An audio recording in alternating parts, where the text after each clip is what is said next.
ನಮಸ್ಕಾರಗಳಿರಿ. ಈ ವಿಡಿಯೋದಲ್ಲಿ ಈ ವಾರದ ನಮ್ಮ ಮಾರ್ಕೆಟ್ ಮೇಲೆ ಪ್ರಭಾವ ಬೀರುವಂತ ಇಂಪಾರ್ಟೆಂಟ್ ಇವೆಂಟ್ ಗಳ ಬಗ್ಗೆ ತಿಳ್ಕೊಳ್ಳುವಂತ ಪ್ರಯತ್ನವನ್ನು ಮಾಡೋಣ. ಈ ವಾರ ಕೂಡ ಹಲವಾರು ಇವೆಂಟ್ ಗಳಿದ್ದಾವೆ, ಒಂದಲ್ಲ ಒಂದು ರೀತಿಯಲ್ಲಿ ಮಾರ್ಕೆಟ್ ನ ಮೇಲೆ ಪ್ರಭಾವ ಬೀರುವಂತವೆ. ನೋಡೋಣ ಯಾವೆಲ್ಲ ಇದ್ದಾವೆ, ಎಷ್ಟರ ಮಟ್ಟಿಗೆ ಪ್ರಭಾವ ಬೀರುವುದು ಎಲ್ಲವನ್ನು ಕೂಡ ತಿಳ್ಕೊಳ್ಳೋಣ. ಅದಕ್ಕಿಂತ ಮುಂಚೆ ಡಿಸ್ಕ್ಲೇಮರ್ ಕೊಡ್ಲಿಕ್ಕೆ ಇಷ್ಟಪಡ್ತೀನಿ. ಇಲ್ಲಿ ಕವರ್ ಮಾಡ್ತಿರುವಂತ ಯಾವುದೇ ಸ್ಟಾಕ್ ಅನ್ನು ಕೂಡ ರೆಕಮೆಂಡ್ ಮಾಡ್ತಿಲ್ಲ. ನೀವು ಫರ್ದರ್ ಸ್ಟಡಿ ಮೆಡಿಟೇಷನ್ ತೊಗೊಳ್ಬಹುದು. ಆಸ್ ಎಜುಕೇಶನಲ್ ಪರ್ಪಸ್ ನಾನು ವಿಡಿಯೋ ಮುಂದೆ ತರ್ತಾ ಇದ್ದೀನಿ. ಮೊದಲಿಗೆ ಇವೆಂಟ್ ಗಳಿಗೆ ಹೋಗೋದಕ್ಕೆ ಮುಂಚೆ ಕಳೆದ ವಾರದ ನಮ್ಮ ಮಾರ್ಕೆಟ್ ಪರ್ಫಾರ್ಮೆನ್ಸ್ ನೋಡ್ಕೊಂಡು ಮುಂದುವರಿಯೋಣ.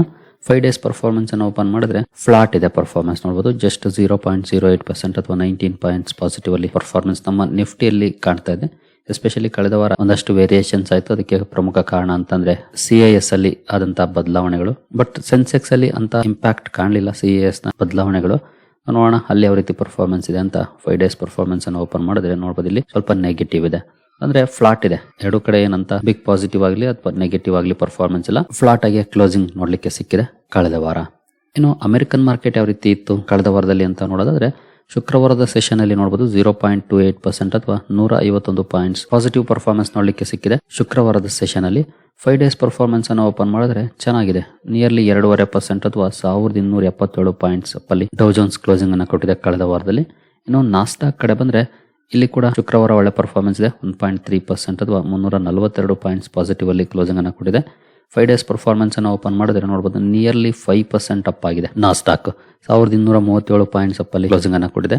ಅಂದ್ರೆ ಇದಕ್ಕೆ ಮುಂಚೆ ಒಂದಷ್ಟು ಕರೆಕ್ಷನ್ ನೋಡ್ಲಿಕ್ಕೆ ಸಿಕ್ಕಿತ್ತು, ಎಸ್ಪೆಷಲಿ ಟೆಕ್ ರಿಲೇಟೆಡ್ ಸ್ಟಾಕ್ ಗಳಲ್ಲಿ ಹಾಗೂ ಸೆಮಿಕಂಡಕ್ಟರ್ AI ಗೆ ಸಂಬಂಧಪಟ್ಟಂತಹ ಸ್ಟಾಕ್ ಗಳಲ್ಲಿ. ಬಟ್ ಕಳೆದ ವಾರದಲ್ಲಿ ಒಳ್ಳೆ ಪರ್ಫಾರ್ಮೆನ್ಸ್ ನೋಡ್ಲಿಕ್ಕೆ ಸಿಕ್ತು. ಅದಕ್ಕೆ ಪ್ರಮುಖ ಕಾರಣ ಅಂತಂದ್ರೆ ಕೆಲವೊಂದು ಕಂಪನಿಗಳ ನಂಬರ್ಸ್ ರಿಲೀಸ್ ಆಗಿತ್ತು. ಆ ನಂಬರ್ಸ್ ಚೆನ್ನಾಗಿದ್ದರಿಂದ ಒಂದಷ್ಟು ಪಾಸಿಟಿವ್ ಮೊಮೆಂಟಮ್ ಮತ್ತೆ AI ಹಾಗೂ ಟೆಕ್ ರಿಲೇಟೆಡ್ ಶೇರುಗಳಲ್ಲಿ ನೋಡ್ಲಿಕ್ಕೆ ಸಿಕ್ಕಿದೆ ನಾಸ್ಡಾಕ್ ಅಲ್ಲಿ. ನೋಡೋಣ ಇದೇ ರೀತಿಯ ಪರ್ಫಾರ್ಮೆನ್ಸ್ ಈ ವಾರ ಕೂಡ ಮುಂದುವರಿತಾ ಅಥವಾ ಪರಿಸ್ಥಿತಿ ಬದಲಾಗುತ್ತಾ ಅಂತ. ಇನ್ನು ಈ ವಾರದ ಮೇಜರ್ ಫೋಕಸ್ ಇರೋದು ಅಂತಂದ್ರೆ ಸ್ಟ್ರೈಟ್ ಆಫ್ ಹಾರ್ಮುಜ್ ಕ್ರೈಸಿಸ್ ನ ಮೇಲೆ. ಈಗಾಗಲೇ ಅಮೆರಿಕ ಒಂದಷ್ಟು ಕಂಡೀಷನ್ಸ್ ಆಗ್ತಾ ಇದೆ ಇಲ್ಲಿ ಮಾತುಕತೆಗಳಿಗೆ. ಇರಾನ್ ಕೂಡ ಒಂದಷ್ಟು ಕಂಡೀಷನ್ಸ್ ಆಗ್ತಿದೆ. ಡಿಮಾಂಡ್ಸ್ ಅಂತೂ ಎರಡು ಕಡೆಯಿಂದ ಬರ್ತಾ ಇದೆ. ಜೊತೆಗೆ ಇರಾನ್ ಹಾಗೂ ಒಮನ್ ಮಾತುಕತೆಗಳಲ್ಲಿ ತೊಡಗಿದ್ದಾವೆ ಸ್ಟ್ರೈಟ್ ಆಫ್ ಹಾರ್ಮುಜ್ ಮ್ಯಾನೇಜ್ಮೆಂಟ್ ಗೆ ಸಂಬಂಧಪಟ್ಟಂತೆ. ಯಾವ ರೀತಿಯ ಅಪ್ಡೇಟ್ ಗಳು ಬರ್ತವೆ ಗೊತ್ತಾಗ್ತಿಲ್ಲ. ಜೊತೆಗೆ ಒಂದಲ್ಲ ಒಂದು ಅಪ್ಡೇಟ್ ಗಳು ಬರ್ತಾನೆ ಇದೆ ಪ್ರತಿದಿನ ಕೂಡ.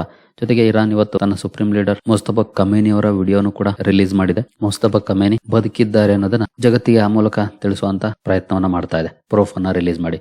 ಅದು ಅಂದ್ರೆ ಆ ವಿಡಿಯೋ ಹಳೇದ ಹೊಸ್ತಾ ಗೊತ್ತಿಲ್ಲ, ಒಟ್ಟಿನಲ್ಲಿ ವಿಡಿಯೋ ಅಂತೂ ರಿಲೀಸ್ ಮಾಡಿದೆ. ಸೊ ಎಲ್ಲಿಂದ ಯಾವ ರೀತಿಯ ಅಪ್ಡೇಟ್ ಗಳು ಬರ್ತವೆ ಅವುಗಳು ಡೈರೆಕ್ಟ್ ಆಗಿ ಇಂಪ್ಯಾಕ್ಟ್ ಮಾಡೋದು ಕ್ರೂಡ್ ಪ್ರೈಸ್ ಮೇಲೆ. ಸದ್ಯದ ಮಟ್ಟಿಗೆ 83-84 ರೇಂಜ್ ಅಲ್ಲಿ ಇದೆ. ಬಿಲೋ 80 ಕೂಡ ಬಂದಿತ್ತು ಹಿಂದಿನ ವಾರದಲ್ಲಿ. ಬಟ್ ಮತ್ತೆ 80 ಕ್ರಾಸ್ ಮಾಡಿ 83-84 ರೇಂಜ್ ಅಲ್ಲಿ ಬ್ರೆಂಟ್ ಕ್ರೂಡ್ ಟ್ರೇಡ್ ಆಗ್ತಾ ಇದೆ. WTI 78-79 ರೇಂಜ್ ಅಲ್ಲಿ ಇದೆ. ಎಲ್ಲಿ ಯಾವ ರೀತಿ ಪರ್ಫಾರ್ಮೆನ್ಸ್ ಬರುತ್ತೆ ಅದು ಮಾರ್ಕೆಟ್ ನ ಮೇಲೆ ನೇರವಾಗಿ ಪ್ರಭಾವ ಬೀರುವಂತ ಸಾಧ್ಯತೆಗಳು ಇದ್ದೇ ಇದೆ. ಜೊತೆಗೆ ನಿನ್ನೆ ಒಂದು ಸುದ್ದಿಯನ್ನ ಕವರ್ ಮಾಡಿದ್ದೆ. ಬ್ಲಾಕ್ ಸೀ ನಲ್ಲೂ ಕೂಡ ಒಂದಷ್ಟು ಡಿಸ್ರಪ್ಷನ್ಸ್ ಆಗ್ತಾ ಇದೆ ರಷ್ಯಾ ಯುಕ್ರೇನ್ ಯುದ್ಧದ ಕಾರಣಕ್ಕೆ. ಹಾಗೆ ಅಮೆರಿಕ ಒಂದು ಬಿಲ್ ಅನ್ನು ಕೂಡ ಪಾಸ್ ಮಾಡಿದೆ ರಷ್ಯಾದಿಂದ ಕ್ರೂಡ್ ಇಂಪೋರ್ಟ್ ಮಾಡ್ಕೊಳ್ಳುವಂತ ದೇಶಗಳ ಮೇಲೆ ಅಪ್ ಟು 100% ಟ್ಯಾರಿಫ್ ಅನ್ನು ಹಾಕೋದಕ್ಕೆ. ಬಟ್ ಇನ್ನೂ ಅದು ಲಾ ಆಗಿಲ್ಲ, ಇನ್ನೂ ಸಾಕಷ್ಟು ಅಪ್ರೂವಲ್ಸ್ ಬಾಕಿ ಇದೆ. ಬಟ್ ಒಂದೊಂದೇ ಪಾರ್ಟ್ ಕಂಪ್ಲೀಟ್ ಆಗ್ತಿದೆ. ಅದಕ್ಕೆ ಕೂಡ ಮಾರ್ಕೆಟ್ ರಿಯಾಕ್ಟ್ ಮಾಡಬಹುದು. ಸೊ ನೋಡೋಣ ಯಾವ ರೀತಿಯ ಅಪ್ಡೇಟ್ ಗಳು ಬರ್ತವೆ, ಯಾವ ರೀತಿ ಪರ್ಫಾರ್ಮೆನ್ಸ್ ಇರುತ್ತೆ ಈ ವಾರದಲ್ಲಿ ಅಂತ. ಏನು ಮುಂದುವರಿಯ ಮುಂಚೆ ನಾವು ಮೈಸೂರಲ್ಲಿ ರಿಟೈರ್ಮೆಂಟ್ ವೆಲ್ತ್ ಪ್ಲಾನಿಂಗ್ ವರ್ಕ್ಶಾಪ್ ಅನ್ನು ಕಂಡಕ್ಟ್ ಮಾಡ್ತಾ ಇದ್ವಿ. ಇಂಟ್ರೆಸ್ಟ್ ಇರೋರು ಇದಕ್ಕೆ ರಿಜಿಸ್ಟರ್ ಮಾಡ್ಕೊಳ್ಬಹುದು. ಇದ್ರ ಬಗ್ಗೆ ಈಗಾಗಲೇ ನೆನ್ನೆ ಡೀಟೇಲ್ಡ್ ವಿಡಿಯೋನ ಕವರ್ ಮಾಡಿ ಅಪ್ಲೋಡ್ ಮಾಡಿದ್ದೀನಿ. ಇನ್ ಕೇಸ್ ಇಲ್ಲಿವರೆಗೂ ನೋಡಿಲ್ಲ ಅಂತಂದ್ರೆ ನೋಡಿ. ಹಾಗೆ ಇದರ ರಿಜಿಸ್ಟ್ರೇಷನ್ ಲಿಂಕ್ ಕೂಡ ಡಿಸ್ಕ್ರಿಪ್ಷನ್ ಅಲ್ಲಿ ಇರುತ್ತೆ. ಇಲ್ಲಿ ಏನಿರುತ್ತೆ ಏನಿರಲ್ಲ ಅಂತ ಇಲ್ಲ ಈಗಾಗಲೇ ಮಾಹಿತಿ ಕೊಟ್ಟಿದೀವಿ.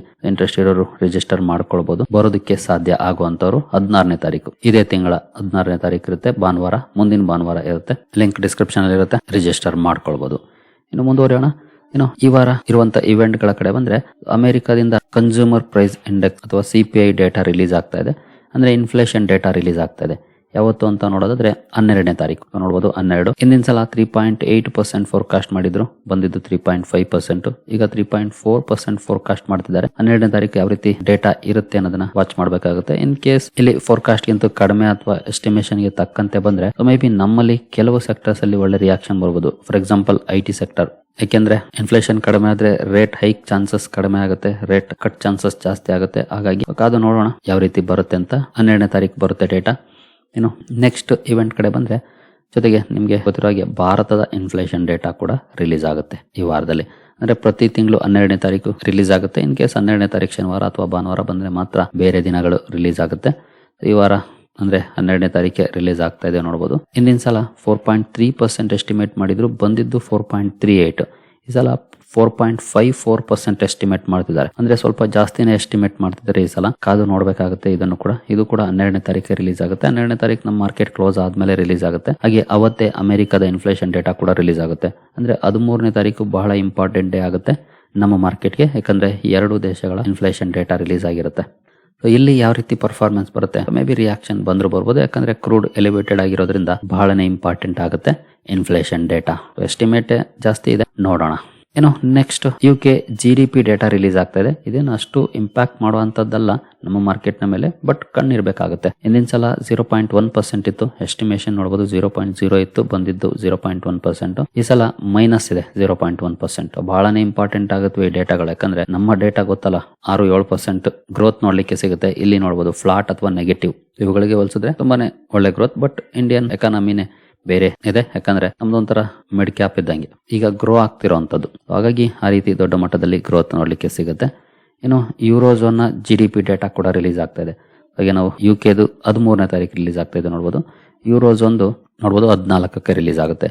ಇದು ಕೂಡ ಏನು ಇಂಪ್ಯಾಕ್ಟ್ ಮಾಡುವಂತದ್ದಲ್ಲ, ಬಟ್ ಸ್ಟಿಲ್ ಗಮನ ಇಡಬೇಕಾಗುತ್ತೆ ಯಾವ ರೀತಿ ಇರುತ್ತೆ ಅಂತ. 0.2% ಎಸ್ಟಿಮೇಟ್ ಮಾಡಿದ್ರು ಹಿಂದಿನ ಸಲ, 0.4% ಬಂದಿತ್ತು. ಈ ಸಲ 0.4% ಎಸ್ಟಿಮೇಟ್ ಮಾಡ್ತಾ ಇದ್ದಾರೆ. ನೋಡೋಣ ಎಷ್ಟು ಬರುತ್ತೆ ಅಂತ 14ನೇ ತಾರೀಕು. ಇವುಗಳನ್ನು ಹೊರತುಪಡಿಸಿದ್ರೆ ದೊಡ್ಡ ಮಟ್ಟದಲ್ಲಿ ಸದ್ದು ಮಾಡೋದು ಅಂತಂದ್ರೆ ರಿಸಲ್ಟ್ಸ್. ಆಲ್ಮೋಸ್ಟ್ ರಿಸಲ್ಟ್ಸ್ ಇನ್ನು 1 ಅಥವಾ 2 ವಾರದಲ್ಲಿ ಎಲ್ಲ ಕ್ಲೋಸ್ ಆಗುತ್ತೆ. ತುಂಬಾನೇ ಕಂಪನೀಸ್ ರಿಸಲ್ಟ್ ಅನ್ನು ಅನೌನ್ಸ್ ಮಾಡ್ತವೆ.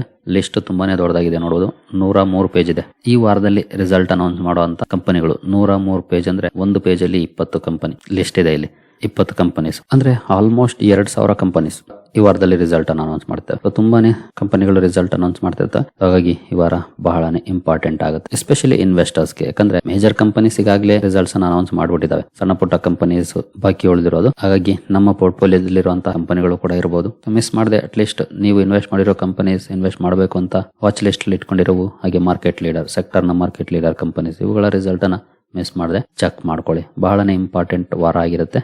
ಆಲ್ಮೋಸ್ಟ್ ಮುಂದಿನ ವಾರದಲ್ಲಿ ತುಂಬಾ ಕಡಿಮೆ ಕಂಪನೀಸ್ ಇರುತ್ತೆ. ನೆಕ್ಸ್ಟ್ ದೊಡ್ಡ ಇವೆಂಟ್ ಅಂತಂದ್ರೆ FIS DIS ಆಕ್ಟಿವಿಟಿ. FIS ನೋಡಬಹುದು ಶುಕ್ರವಾರದ ಸೆಷನ್ ಅಲ್ಲಿ 480 ಕೋಟಿ ನೆಟ್ ಬೈಯಿಂಗ್ ಅನ್ನ ಮಾಡಿದ್ದಾರೆ. DIS 235 ಕೋಟಿ ನೆಟ್ ಬೈಯಿಂಗ್ ಅನ್ನ ಮಾಡಿದ್ದಾರೆ. ಜೊತೆಗೆ ಈ ಮಂತ್ ಅಲ್ಲಿ ಸದ್ಯದ ಮಟ್ಟಿಗಂತೂ 2887 ಕೋಟಿ ನೆಟ್ ಬೈಯರ್ಸ್ ಆಗಿದ್ದಾರೆ. ಕಳೆದ 5 ಟ್ರೇಡಿಂಗ್ ಸೆಷನ್ ಅಲ್ಲಿ 2ರಲ್ಲಿ ಮಾರಾಟ ಮಾಡಿದ್ದಾರೆ, 3ರಲ್ಲಿ ಬೈ ಮಾಡಿದ್ದಾರೆ. ಸೊ ನೋಡೋಣ ಈ ವಾರ ಯಾವ ರೀತಿ ಇರುತ್ತೆ ಇವ್ರ ಕಡೆಗಿಂದ ಪರ್ಫಾರ್ಮೆನ್ಸ್ ಅಂತ. ನಿನ್ನೆ ಈಗಾಗಲೇ ಒಂದು ವಿಡಿಯೋನ ಕವರ್ ಮಾಡಿದ್ದೆ. FIS ಎಲ್ಲಿ ಫೋಕಸ್ ಮಾಡ್ತಿದ್ದಾರೆ, ಈಗ ಎಸ್ಪೆಷಲಿ ಜುಲೈಯಲ್ಲಿ ಯಾವ ಸೆಕ್ಟರ್ಗೆ ಫೋಕಸ್ ಮಾಡಿದ್ದಾರೆ ಅಂತ ಈ ವಿಡಿಯೋದಲ್ಲಿ ಕವರ್ ಮಾಡಿದ್ದೀನಿ. ಇನ್ ಕೇಸ್ ಇಲ್ಲಿವರೆಗೂ ನೋಡಿಲ್ಲ ಅಂತ ಅಂದ್ರೆ ನೋಡಿ, ಮೇ ಬಿ ಅದು ನಿಮ್ಗೂ ಹೆಲ್ಪ್ಫುಲ್ ಆಗ್ಬೋದು ಮುಂದೆ ಯಾವ ಸೆಕ್ಟರ್ ನ ಕಂಪನಿಯನ್ನ ಸ್ಟಡಿ ಮಾಡಬೇಕು ಅಂತ. ಯಾಕಂದ್ರೆ ಫುಲ್ ಆಫ್ ಅನ್ಸರ್ಟನಿಟೀಸ್ ಇರುವಂತಹ ಸಂದರ್ಭದಲ್ಲಿ ಇವೆಲ್ಲ ಮ್ಯಾಟರ್ಸ್ ಆಗುತ್ತೆ ಇನ್ವೆಸ್ಟರ್ಸ್ಗೆ. FIS DIS ಆಕ್ಟಿವಿಟಿ ಮೇಲೆ ಕಣ್ಣಿರ್ಲಿ. FIS ಯಾವ ರೀತಿ ರೆಸ್ಪಾಂಡ್ ಮಾಡ್ತಾರೆ ಈ ವಾರ ಅಂತ. ಮುಂದುವರಿಯ ಮುಂಚೆ ಡಿಸ್ಕ್ರಿಪ್ಷನ್ ಅಲ್ಲಿ ಅಕೌಂಟ್ ಓಪನ್ ಮಾಡ್ಕೊಳ್ಳುವಂತ ಲಿಂಕ್ ಇದೆ.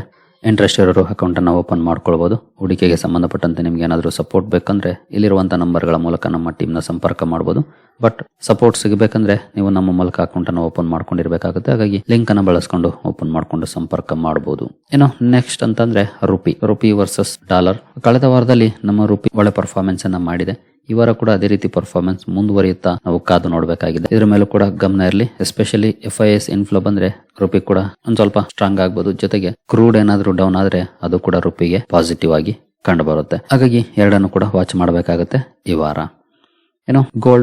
ಗೋಲ್ಡ್ ತುಂಬಾ ದಿನದ ನಂತರ ವೀಕ್ಲಿ ಒಳ್ಳೆ ಪರ್ಫಾರ್ಮೆನ್ಸ್ ಅನ್ನ ಮಾಡಿದೆ. ಒಳ್ಳೆ ಗೈನ್ ಅಲ್ಲಿ ಈ ವಾರ ಕ್ಲೋಸಿಂಗ್ ಅನ್ನ ಕೊಟ್ಟಿದೆ. ನೋಡಬಹುದು ಆಗಸ್ಟ್ 3ನೇ ತಾರೀಕಿಂದ ಕಂಪೇರ್ ಮಾಡಿದ್ರೆ ಆಲ್ಮೋಸ್ಟ್ 4% ಪಾಸಿಟಿವ್ ಆಗಿದೆ. ಗೋಲ್ಡ್ ಒಳ್ಳೆ ಪರ್ಫಾರ್ಮೆನ್ಸ್ ಇದೆ. ತುಂಬಾ ದಿನದ ನಂತರ ಆಲ್ಮೋಸ್ಟ್ 3-4 ಮಂತ್ಸ್ ನಂತರ ಈ ವಾರ one of the good week ಆಗಿದೆ ಗೋಲ್ಡ್ಗೆ. ನೋಡೋಣ ಈ ವಾರ ಕೂಡ ಅದು ಮುಂದುವರಿಯುತ್ತಾ ಅಂತ. ಪ್ರೈಮರಿ ಮಾರ್ಕೆಟ್ ಕಡೆ ಬಂದ್ರೆ ಪ್ರೈಮರಿ ಮಾರ್ಕೆಟ್ ತುಂಬಾನೇ ಬ್ಯುಸಿ ಆಗಿರುತ್ತೆ ಈ ವಾರ. ನೋಡಬಹುದು ಈಗಾಗಲೇ 2 IPOಗಳು ಓಪನ್ ಆಗಿದೆ. RD ಇಂಡಸ್ಟ್ರೀಸ್ ನ ಲಿಸ್ಟಿಂಗ್ ಇರುತ್ತೆ ಈ ವಾರ. ಇನ್ನು Molbio diagnostic, Dhoot transmission, Milky Mist dairy food, Shiprocket, Beharilal engineering 5 IPOಗಳು ಓಪನ್ ಆಗ್ತಾ ಇದೆ. 2 ಈಗಾಗಲೇ ಓಪನ್ ಆಗಿದೆ, ಇನ್ನು 5 ಹೊಸ IPOಗಳು ಓಪನ್ ಆಗ್ತಾ ಇದೆ. ಮತ್ತೆ ಮಾರ್ಕೆಟ್ ಅಲ್ಲಿ IPO ರಶ್ ಸ್ಟಾರ್ಟ್ ಆಗಿದೆ. ಹಾಗಾಗಿ ಇವುಗಳನ್ನು ಕೂಡ ಸ್ಟಡಿ ಮಾಡಬಹುದು, ಯಾವ ಕಂಪನಿ ಯಾವ ರೀತಿ ಇದೆ ಅಂತ. ಕಾರ್ಪೊರೇಟ್ ಆಕ್ಷನ್ ಕಡೆ ಬಂದ್ರೆ ಈ ವಾರ ಹಲವಾರು ಕಂಪನಿಗಳು ಆಸ್ ಯೂಶುವಲ್ ಡಿವಿಡೆಂಡ್ ಕಾರಣಕ್ಕೆ ಫೋಕಸ್ ಅಲ್ಲಿರ್ತವೆ. ಯಾವುದಾದ್ರೂ ಕಂಪನಿಗಳು ಬೋನಸ್ ಅಥವಾ ಸ್ಪ್ಲಿಟ್ ಕೊಡ್ತಿದ್ದಾವ ಅಂತ ನೋಡೋದಾದ್ರೆ ಮೊದಲನೇ ಪೇಜ್ ಅಲ್ಲಂತೂ ಯಾವುದೇ ಬೋನಸ್ ಅಂಡ್ ಸ್ಪ್ಲಿಟ್ ಇಲ್ಲ. ಇಲ್ಲೇನಾದ್ರೂ ಇದೆಯಾ ಅಂತ ನೋಡಿದ್ರೆ ಇಲ್ಲೂ ಕೂಡ ಮೆಜಾರಿಟಿ ಡಿವಿಡೆಂಡ್ಸ್ ಕಾಣ್ತಾ ಇದೆ. ನೋಡಬಹುದು ಯಾವುದು ಬೋನಸ್ ಅಂಡ್ ಸ್ಪ್ಲಿಟ್ ಏನಿಲ್ಲ, ಡಿವಿಡೆಂಡ್ಸ್ ಇದೆ. ಎಸ್ಪೆಷಲಿ ಇವುಗಳನ್ನು ಕೂಡ ವಾಚ್ ಮಾಡಬಹುದು ಡ್ಯೂರಿಂಗ್ ಕಾರ್ಪೊರೇಟ್ ಆಕ್ಷನ್ ಸ್ಟಾಕ್ ಗಳಲ್ಲಿ ಯಾವ ರೀತಿಯ ಪರ್ಫಾರ್ಮೆನ್ಸ್ ಬರುತ್ತೆ ಅಂತ. ಸರಿ ಗೆಳೆಯರಿ, ಈ ಎಲ್ಲ ಅಪ್ಡೇಟ್ಸ್ ನಿಮಗೆ ಇಷ್ಟ ಆಗಿದೆ ಅನ್ಕೊಳ್ತೀನಿ. ಹಾಗೆ ಡಿಸ್ಕ್ರಿಪ್ಷನ್ ಅಲ್ಲಿ ಈ ವರ್ಕ್ಶಾಪ್ಗೆ ರಿಜಿಸ್ಟರ್ ಮಾಡ್ಕೊಳ್ಳೋ ಲಿಂಕ್ ಇರುತ್ತೆ. ಇಂಟ್ರೆಸ್ಟ್ ಇರೋರು 16ನೇ ತಾರೀಕು ಬರೋದಕ್ಕೆ ಸಾಧ್ಯ ಆಗೋರು ಮೈಸೂರಿಗೆ ರಿಜಿಸ್ಟರ್ ಮಾಡ್ಕೊಳ್ಬಹುದು. ಸರಿ ಗೆಳೆಯರಿ, ಮುಂದಿನ ವಿಡಿಯೋದಲ್ಲಿ ಸಿಗೋಣ. ಅಲ್ಲಿವರೆಗೂ ಜೈ ಹಿಂದ್, ಜೈ ಕರ್ನಾಟಕ.